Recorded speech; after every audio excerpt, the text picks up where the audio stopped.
जय हिंद दोस्तों, स्वागत है आप सभी का अनअकैडमी के पाथ फाइंडर चैनल पर। दोस्तों आज हम बात करने जा रहे हैं भारत की उस रणनीतिक चाल की जिसने पूरे भूमध्य सागर मेडिटेरियन सी से लेकर के काकेशस तक नए समीकरण बना दिए। जी हाँ दोस्तों, आपने एक हेडलाइन जरूर देखी होगी कि Indian navy deploys warship near Turkey, और आपने ये भी देखा होगा यूरेशियन टाइम्स ने कवर किया था Indians warship flex muscle in Turkey's backyard. और दोस्तों ये इंडिया के नए अलायंसेज हैं जिस बन रहे हैं ग्रीस, साइप्रस और आर्मेनिया। दोस्तों ये वो तीन कंट्रियां हैं जो टर्की की राइवलरी कंट्रियां मानी जाती हैं, और हिंदुस्तान अब जवाब देना जान गया है। और ये दोस्तों ये सिलसिला स्टार्ट हुआ था, अगर इसकी हम बैकग्राउंड पर जाएं तो इसका जड़ें जो स्टार्ट हुई थी वो ऑपरेशन सिंदूर से स्टार्ट हुई थी। दोस्तों आपको याद होगा कि जब टर्की ने खुलेआम पाकिस्तान का साथ दिया था और कराची भेजा था अपना worship, Turkish worship arrived at Karachi port एमिड India Pakistan tension.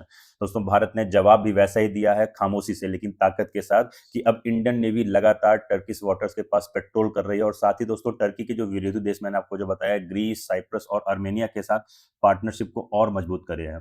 तो दोस्तों आइए चलिए समझते हैं कि क्या कारण है। टर्की ने न सिर्फ दोस्तों पाकिस्तान को बेरफ्तार TB2 ड्रोन्स दिए थे, बल्कि उन्होंने इसके लिए अपनी प्रॉपर आर्मी भेजी थी उसको ट्रेनिंग करने के लिए। जो उनके टेक्नीशियंस थे उसको प्रॉपर पाकिस्तान के सैनिकों को ट्रेनिंग देने के लिए अपने टेक्नीशियंस को भेजे थे कि आप जाकर उनको सिखाइए और कैसे वो ऑपरेट करती है। और दोस्तों आपने जाना और देखा होगा, कई बार देखा होगा कि जो टर्की के प्रेसिडेंट है रिसेप टाइपे, वो बार बार संयुक्त राष्ट्र में जाकर के कश्मीर के इशू को जानबूझ करके उठाते हैं और प्रोवोक करते हैं इंडिया को। दोस्तों भारत के लिए सिर्फ बयान नहीं रहता है, बल्कि साफ साफ ये एक डिप्लोमेटिक प्रोवोकेशन होता है। इसलिए दोस्तों अब भारत ने तय कर लिया है कि अगर अंकारा पाकिस्तान के साथ खड़ा रहेगा तो भारत उसके चारों तरफ के अलायंस को घेरा बनाएगा। दोस्तों ये वही घेरा है जहां from the Indian Ocean to the Asian, और इंडिया इज नाउ वॉचिंग। दोस्तों आप जानते होंगे कि ये पूरा सिलसिला जब स्टार्ट हुआ था, देखिए ये इसको इंडियन डिफेंस न्यूज ने कवर किया है कि Indian navy deploys warship near Turkey Mediterranean sea to Caucasus allies back to New Delhi. आप ये देख रहे होंगे दोस्तों, ये काकेकस माउंटेन है और इसके साउथ में ये आर्मेनिया कंट्री है। और आप ये देखिए ये मेडिटेरियन सी है, और ये मेडिटेरियन सी के ईस्टर्न कंट्री हैं, जो आपका ये साइप्रस है, ये ग्रीस है, और यहाँ पे आर्मेनिया है। और ये तीनों जो कंट्री हैं ये टर्की की नेबरिंग कंट्री हैं जिसके साथ टर्की का रिलेशनशिप अच्छा नहीं है। और इसी कारण हिंदुस्तान उसका फायदा उठा करके अब टिट फॉर टैट की रणनीति अपना रहा है कि अगर आप हमारे साथ जैसा व्यवहार करेंगे हम सेम वैसा आपके साथ करेंगे। तो दोस्तों आगे चलने से पहले हम आपको बताना चाहते हैं कि यूपीएससी की तैयारी को आसान करने के लिए अन अकेडमी अब ऑनलाइन की जहां से ऑफलाइन भी आ चुका है, और हमारे सेंटर खुल चुके हैं दिल्ली में, पटना में, प्रयागराज, और हमारा नया सेंटर खुला है इंदौर। अगर आप इन शहरों पर रह रहे हैं तो डायरेक्टली हमारे ऑफलाइन सेंटर पर जाकर के अपनी इंक्वायरी करिए और अपनी यूपीएससी की तैयारी को आसान करने के लिए हमारे साथ जुड़िए। दोस्तों हम आपको प्रोवाइड करा रहे हैं मंथली करंट अफेयर की मैगजीन, वीकली न्यूज, एनसीईआरटी के नोट्स, प्रीवियस ईयर के क्वेश्चंस, करंट अफेयर्स और फ्री प्रीलिम्स मॉक टेस्ट। और दोस्तों ये हमारे नंबर हैं जहां पर आप कॉल करके हमारे जो डेडिकेटेड काउंसलर हैं उनसे बात कर सकते हैं और अपनी कंफ्यूजन, अपनी क्यूरीज को दूर कर सकते हैं। चलिए दोस्तों हम आगे चलते हैं, देखते हैं। दोस्तों देखिए ये इंडिया ने अभी सितंबर में साइप्रस के साथ एक नेवी के साथ संयुक्त अभ्यास किया है, जिसको बोला आईएनएस ट्रिकन ने साइप्रस नेवी के साथ एक संयुक्त अभ्यास किया था।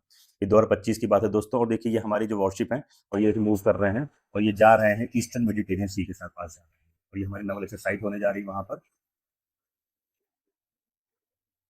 आगे देखते हैं दोस्तों कि किस तरीके से हम इस एक्शन पे मेडिटेरेनियन रीजन पे जा रहे हैं, और 2025 में भारत की नेवी ने एक कई बड़े मूव्स किए हैं। जैसे आपको मैं बता दूं कि अगस्त 2025 को आईएनएस तमल ने ग्रीस की नौसेना के साथ पैसिक्स ड्रिल्स किया था, जो anti submarine warfare, night operation और गनरी प्रैक्टिस के साथ था। और मैंने आपको बताया सितंबर 2025 में भी हाल ही में हिंदुस्तान ने आईएनएस त्रिकंड ने साइप्रस नेवी के साथ संयुक्त अभ्यास किया। दोस्तों ये वही साइप्रस है जहां 2025 में पीएम मोदी गए थे, और उन्हें 23 साल बाद किसी भारतीय प्रधानमंत्री का पहला दौरा किया था। और वहां एक 5 ईयर स्ट्रेटेजिक पार्टनरशिप को साइन किया था, जिसमें उन्होंने शामिल किया था कि साइबर सिक्योरिटी, काउंटर टेररिज्म और नवल कोऑर्डिनेशन। देखिए दोस्तों ये आपको मैंने यहाँ दिखा रहा हूँ कि INS Trikand, INS Tamal conduct joint drills with Greece and Cyprus. अगर आपको मैं मैप में दिखाना चाहूँ, देखिए दोस्तों ये ग्रीस है और ये साइप्रस है। और देखिए दोस्तों ये साइप्रस का जो ये नॉर्थ पार्ट है, इसको टर्की ने जबरदस्ती इसको कैप्चर किया हुआ है। और अगर आप इस पूरे मैप में देखेंगे तो आपको यहाँ पे देखिए ये आर्मेनिया दिखेगा, और आपको ये साइप्रस दिख रहा है, और ये आपको ग्रीस दिख रहा है। दोस्तों इन्हीं तीनों देशों के साथ हिंदुस्तान एक ऐसा ट्रायंगल बना रहा है और टर्की को पूरी तरीके से घेरने का प्रयास कर रहा है। देखिए ये ग्रीस है, ये साइप्रस है, ये आर्मेनिया है। और इनके साथ हम लोग दोस्तों खाली प्रैक्टिस ही नहीं कर रहे हैं, हिंदुस्तान अपने आर्म्स और अपने ड्रोन्स और अपने रफाल टेक्नोलॉजी और अपने जो जितने भी इक्विपमेंट्स हैं उनको बेचने के लिए और उनको मजबूत करने के लिए प्रयास कर रहा है। देखिए आप यहाँ लिखा हुआ है कि India's navy establish persistent visibility near Turkish water. और हमारी अब तकनीकी जो हमारी टेक्नोलॉजी, हमारी जो थ्योरी है वो deterrence through presence, power through partnership हो चुकी है। और हमने फोकस किया है anti submarine warfare, night operation और गनरी कोऑर्डिनेशन इन तीनों देशों के साथ। तो दोस्तों चलिए देखिए आगे देखते हैं कि allies of the New York. दोस्तों आपने ये फोटो देखी होगी, ये फोटो काफी फेमस हुई थी और काफी हाईलाइट हुई थी। ये हमारे देश के प्रधानमंत्री और साइप्रस के प्रेसिडेंट हैं निकोसिया में, इन्होंने यहाँ पे सेल्फी ली हुई थी। और दोस्तों ये प्रधानमंत्री हमारे भारत देश के पहले प्रधानमंत्री हैं जो ऐसी जहाँ पर जाकर के बॉर्डर, जिसका बॉर्डर सीधे मिलता है, जहाँ पर देखिए जो पहाड़ देख रहे हैं यहाँ पे, इसने इस्तांबुल टर्की ने कब कैप्चर किया हुआ है, साइप्रस के नॉर्थ पार्ट को कैप्चर किया हुआ है। तो चलिए दोस्तों आगे चलते हैं, देखते हैं कि बात करते हैं भारत के नए स्ट्रेटेजिक ट्रायो की बात करते हैं। जैसे मैंने आपको बताया जो ये ट्रायो है ये ग्रीस, साइप्रस और अर्मेनिया है। अगर वन टू वन करके चल के देखते हैं कि किस तरीके से दोस्तों हिंदुस्तान ग्रीस के साथ, साइप्रस के साथ और अर्मेनिया के साथ रिलेशनशिप को स्ट्रॉन्ग कर रहा है। तो भारत के साथ रफाले जेट्स, मैरीटाइम स्ट्रेटजी और एंटी ड्रोन टेक्नोलॉजी शेयर कर रहा है ग्रीस। और दोनों देशों के बीच दोस्तों अब कॉम्बैट डेटा शेयरिंग और नवल कोऑर्डिनेशन शुरू हो चुका है। ये तो हुई दोस्तों बात ग्रीस के साथ। अगर साइप्रस के साथ देखें दोस्तों तो टर्की का सबसे बड़ा विरोधी देश साइप्रस, आप सबको पता है, मैंने आपको दिखाया भी मैप में किस तरीके से साइप्रस के नॉर्थ पार्ट को टर्की ने अपना भूभाग बना करके उसे कैप्चर किया हुआ है, इलीगली कैप्चर किया हुआ है। तो टर्की का सबसे विरोधी देश कौन सा है? साइप्रस है। भारत ने यहाँ दोस्तों साइबर और नवल कोऑपरेशन पैक्ट साइन किया है। आईएनएस त्रिकंड ने लिमासोल पोर्ट पर साइप्रस नेवी के साथ ज्वाइंट ऑपरेशन भी किए हुए हैं। अब दोस्तों आता है अर्मेनिया। मैंने आपको अर्मेनिया को दिखाया था दोस्तों। अर्मेनिया क्या है? वो अर्मेनिया टर्की बैक्ड अजरबैजान से लगातार संघर्ष में है। आपको पता होगा अर्मेनिया का जो नेबरिंग कंट्री है वो अजरबैजान है।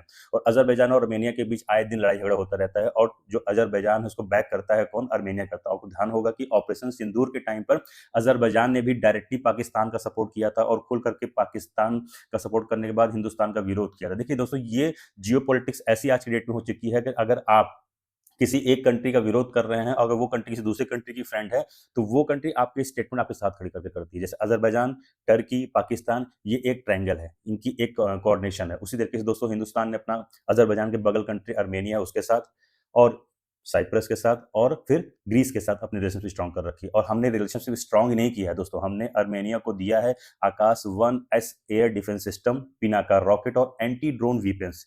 दोस्तों आप ये देखिए, अर्मेनिया को हमने सप्लाई किया है आकाश 1S, Pinaka and anti drone system. तो दोस्तों अब देखिए जो ये तीनों चीजें हैं और ये जो तीनों कंट्रियों की जो कैपिटल है यरवॉन, एथेंस, निकोसिया, जिसके साथ भारत स्ट्रेटेजिक ट्रायंगल बना चुका है। यरवॉन, एथेंस, निकोसिया इंडिया आज की डेट में इंडिया के न्यू जियोपॉलिटिकल ट्रायंगल बन चुके हैं।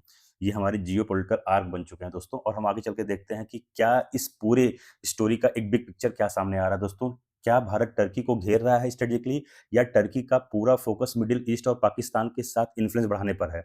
और दोस्तों भारत अब उसी इन्फ्लुएंस को काउंटर कर रहा है। डिफेंस डिप्लोमेसी के साथ साथ हम टेक्नोलॉजी को भी एक्सपोर्ट कर रहे हैं। इंडियन एनालिसिस तो यहाँ तक कहते हैं कि आईएनएस त्रिकंड की तैनाती कोई सिंबॉलिक विजिट नहीं दोस्तों, बल्कि ये पावर प्रोजेक्शन है। भारत अब बताना चाहता है कि वो सिर्फ इंडो पैसिफिक में नहीं बल्कि वेस्ट एशिया और यूरोप कॉरिडोर में भी एक फोर्स बन चुका है। और ये वही मोमेंट है जहां दोस्तों इंडिया का डिफेंस, डिप्लोमेसी और डिफेंस तीनों एक साथ काम कर रहा है। आगे चल के देखते हैं दोस्तों कि इसमें क्या हो सकता है। आपको मैंने बताया कि India deployments counter Turkey influence from Mediterranean to Caucasus, उसके साउथ एरिया में कर रहा है। और integration of diplomacy, defence tech and naval presence को अपनी बढ़ा रहा है। तो दोस्तों अगर देखा जाए ये साफ है कि ऑपरेशन सिंदूर के बाद भारत अब अपने रीजनल रूल से बाहर निकल चुका है। अब हम एक प्रोएक्टिव ग्लोबल प्लेयर बन चुके हैं जो मेडिटेरियन से कॉकेसस तक अपना प्रभाव फैला रहे हैं। जहां टर्की का इन्फ्लुएंस दोस्तों घट रहा है, वहीं इंडिया का स्ट्रेटेजिक विजिबिलिटी बढ़ रही है। फिर चाहे ग्रीस हो, साइप्रस हो, अर्मेनिया, अब सिर्फ ये हमारे एलाइज नहीं बल्कि पार्टनर हैं, एक पावर कोऑर्डिनेटर हैं। भारत ने यह साबित कर दिया दोस्तों कि मॉडर्न जियोपॉलिटिक्स में सिर्फ जियोग्राफी नहीं काम करती बल्कि स्ट्रेटजी और प्रेजेंस की भी असली ताकत है। तो अगर मैं लास्ट में एक लाइन बोलूं कि India no longer waits for threat to arrive, it position power where threats begin. तो ये बात एकदम परफेक्ट होगी दोस्तों। कैसे लगी आपको हमारी वीडियो? जरूर कमेंट करके बताइएगा। जय हिंद।